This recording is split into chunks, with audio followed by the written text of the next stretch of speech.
Party से पूछना चाहता हूं कि जो पहला पिछड़ा आयोग, दूसरा पिछड़ा आयोग, मुंगेरी दिल्ली में इस तरह के घटियाबाज आप भी बोल सकते हैं।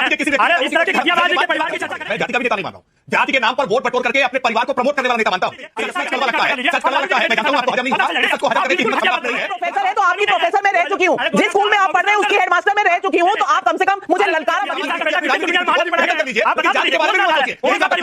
आप पैदा नहीं हुए थे पॉलिटिक्स में जब मेरी स्टोरी के पर्चे बनाकर लालू प्रसाद यादव छपरा का चुनाव 2004 में, बिल्कुल। और उधर तीर, आपकी बातें तीर की तरह लग रही है नवल किशोर जी को, आपकी बातें तीर की तरह। त्रिपाठी जी या त्रिपाठी जी से पूछना चाहिए कि त्रिपाठी जी का मतलब क्या होता है। ये बिना पढ़े भी त्रिपाठी जी कैसे हो सकते हैं? ब्राह्मण से कमजोर हमारे उत्तर प्रदेश नहीं, हमें तो नहीं दिखा। हम तो नहीं मानते कि यादव कहीं से पिछड़ा है, मैं नहीं मानता हूं। और अगर नवल किशोर जी प्रोफेसर होने के बाद भी स्वयं को पिछड़ा कह रहे हैं तो मुझे तो थोड़ा शर्म आती है इनको पिछड़ा कह। जय श्री राम दोस्तों, कैसे आप? आई होप सारे स्वस्थ होंगे और मस्त होंगे।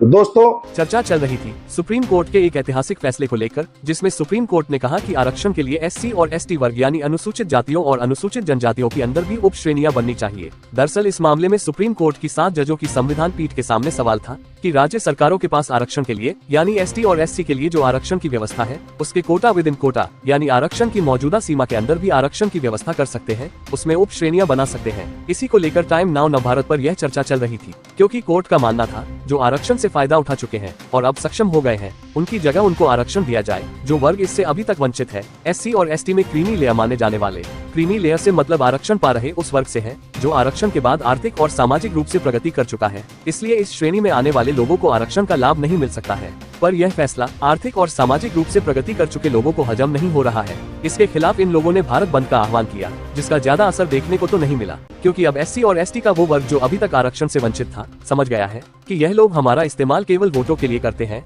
हमारे उत्थान के लिए नहीं। इसमें आरजेडी, समाजवादी, बीएसपी ये सभी पार्टियां आरक्षण से अपना भला तो कर चुकी है, अब डर रहे हैं कि कहीं अब उस वर्ग को आरक्षण मिल गया जिसको हमने अभी तक आरक्षण से वंचित रखा था, अपना वोट बैंक बनाकर अगर वो आगे आ गया तो हमारी राजनीति खत्म हो जाएगी। इसी बहस के चलते नाविका सिंह ने आरजेडी के प्रवक्ता को ऐसे धोया कि उसने सपने में भी नहीं सोचा होगा। नाविका सिंह ने बोल दिया कि जिस स्कूल में तुम पढ़े हो मैं उसकी हेड मास्टर रह चुकी हूँ, इसलिए मुझसे उलझने की कोशिश मत करना। और बाकी जो कुछ कसर बची थी उसकी पूर्ति हर्षवर्धन त्रिपाठी और राकेश त्रिपाठी ने पूरी कर दी। तीनों ने मिलकर आरक्षण को लेकर आरजेडी के प्रवक्ता नवल किशोर यादव को ऐसे धोया कि मुंह दिखाने लायक नहीं छोड़ा। तो देखते इस डिबेट को। चाहता हूं कि जो पहला पिछड़ा आयोग, दूसरा पिछड़ा आयोग, मुंगेरी लाल का आयोग, जो जातियों को मानकर आधार मान के जो अध्ययन किए और जिसके आधार पर दिए तो वो जाति थे ही नहीं, वो जाति थे ही नहीं, तो वो भी बीजेपी ने कराया। राकेश त्रिपाठी जी, पहले का आयोग, दूसरा आयोग, तीसरा आयोग, किसी ने कुछ काम नहीं किया और वो भी आपकी गलती हो गई।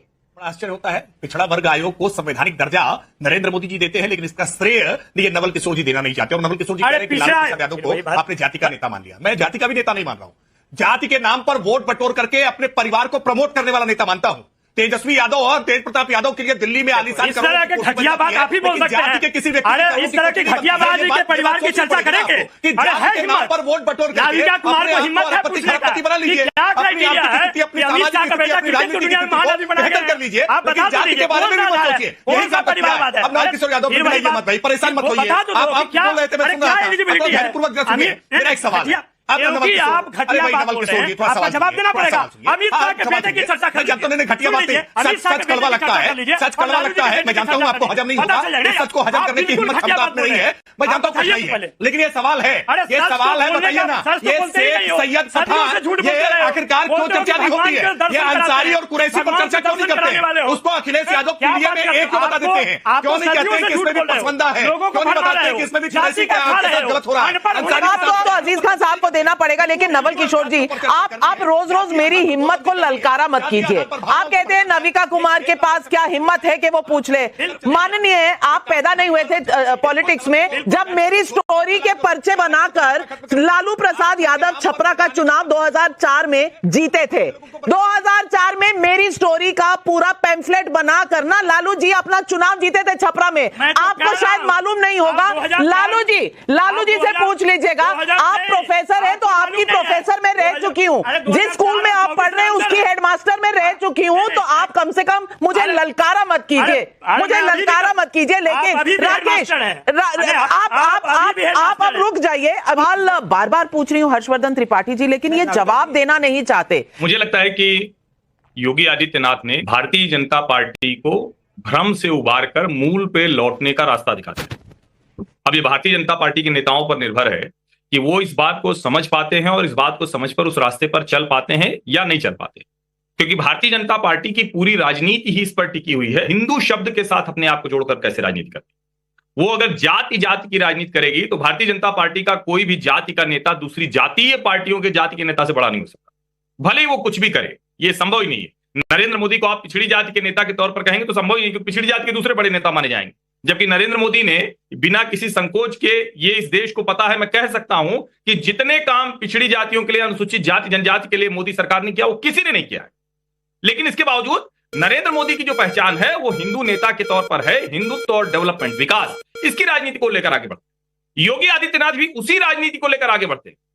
और जब आप हिंदू राजनीति करते हैं तब आप उस जाति विभाजन से लड़ाई लड़ सकते हैं। ये 90 के दशक में मंडल कमंडल की एक राजनीति थी।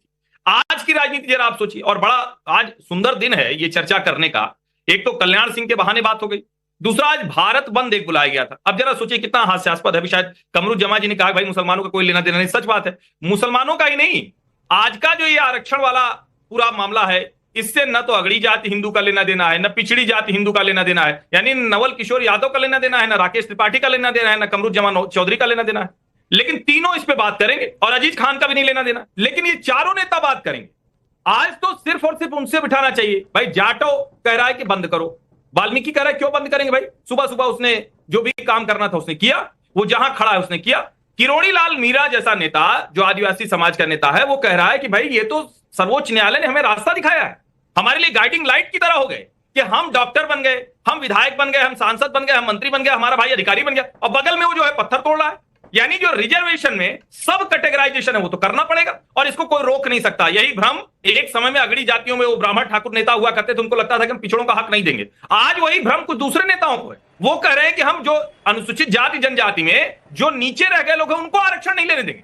तो ये कतई किसी तरह से इसमें न मुसलमान का कोई लेना देना है, न हिंदुओं के अगड़ी पिछड़ी जाति के नेताओं का लेना देना है। अगर वो बोल रहे हैं तो झूठ बोल रहे हैं। और इसके बाद आगे मैं कह रहा हूं, इस देश में 75 साल में जो आरक्षण मिला है वो नीचे तक नहीं पहुंच पाया है, उसको तो ठीक करना पड़ेगा। ये हो गई आपकी सामाजिक न्याय की बहस। लेकिन जब आप राजनीति में जाएंगे तो आपको राहुल गांधी, नाविका जी मेरा यही सवाल है, अगर देखिए कह रहे तो मुसलमान का लेना देना नहीं पहुंच पाया, बिल्कुल बिल्कुल। और उधर तीर, आपकी बातें तीर की तरह लग रही हैं नवल किशोर जी को, आपकी बातें तीर की तरह दिल पे लग रही हैं नवल किशोर जी के। उनका जो दर्द है वो मैं ही समझ पा रही हूँ, शायद आप समझ भी नहीं पा रहे हैं। नवल किशोर जी अब आपकी राजनीति का क्या होगा? देखिए, आरक्षण बहुत ही बेहतरीन और संवैधानिक औजार है जातिगत गैर बराबरी को दूर करने के लिए। बाबा साहब अंबेडकर ने भी कहा कि जो समाज धर्म के नाम पे एक है वो जातियों पे अनेक है, बटा हुआ है। ये जो बंटवारा है वो साधारण नहीं है। ये बंटवारा से जो वरदान और अभिशाप भी बटे हुए हैं। कुछ वर्ग है, कुछ जाति है जिसको यह जाति व्यवस्था वरदान लगती है और कुछ को ये अभिशाप लगती है। इस अभिशाप को दूर करने के लिए जब आरक्षण आया, और आरक्षण की आप बात कर रहे हैं तो आप बिल्कुल कह रहे हैं कि इसमें कैटेगराइजेशन की जो बात कर रही है उससे बीजेपी पीछे नहीं है, बहुत आगे है। वो तो आरक्षण समाप्त भी करना चाहती है। उसके पीछे जो संगठन है जो नागपुर से एक पाठशाला चलाती है लगातार इस बात को कहती रही है। और आप देखिएगा कि जब जब आरक्षण की बात आती है तो आप कहते हैं कि समाज को बांटा जा रहा है। अरे बटा हुआ तो पहले ही था। ओबीसी में लगभग 3700 जातियां हैं। ये क्या पिछड़ों ने बनाया है? ये क्या दलित ने बनाया है? ये क्या आदिवासी ने बनाया है? जाति बनाया कौन है? ये त्रिपाठी जी, या त्रिपाठी जी से पूछना चाहिए कि त्रिपाठी जी का मतलब क्या होता है। ये बिना पढ़े भी त्रिपाठी जी कैसे हो जाते हैं? वैसे जाति को आप इस्तेमाल कर रहे होंगे। मेरे लिए लालू जी पहले भी रेल मंत्री थे, आज भी मैं उन्हें उसी बात से याद करती हूँ। लेकिन हर्षवर्धन त्रिपाठी जी, ये दर्द का तीर वापस आप पर मारा है नवल किशोर जी ने, जवाब दे दीजिए। आज भी आपको लगता है कि आप आवाज दबा सकते बराबर हैं या दबाते रहे हैं, लेकिन मैं तो पत्रकार हूँ। नवल किशोर जी क्या लिखा हुआ है आपका? आप तो मानता हूँ पढ़ लिख के ही आए होंगे। मुझे तो इन्होंने कह दिया कि मैं बिना पढ़े लिखे हो गया, फिर भी मैंने आपकी बात मान ली। लेकिन मैं तो ये मानता हूं कि नवल किशोर यादव जी पढ़ लिख के आए, और मुझे कोई यादव किसी ब्राह्मण से कमजोर हमारे उत्तर प्रदेश में नहीं दिखा। हमें तो नहीं दिखा। हम तो नहीं मानते कि यादव कहीं से पिछड़ा है, मैं नहीं मानता हूं। और अगर नवल किशोर जी प्रोफेसर होने के बाद भी स्वयं को पिछड़ा कह रहे हैं तो मुझे तो थोड़ा शर्म आती है इनको पिछड़ा कहते हुए। आई होप कि आपको वीडियो पसंद आएगा। वीडियो पसंद है लाइक कीजिए, शेयर कीजिए और चैनल पर नहीं तो सब्सक्राइब कीजिए। मिलता हूं फिर किसी नई वीडियो के साथ, तब तक जय श्री राम।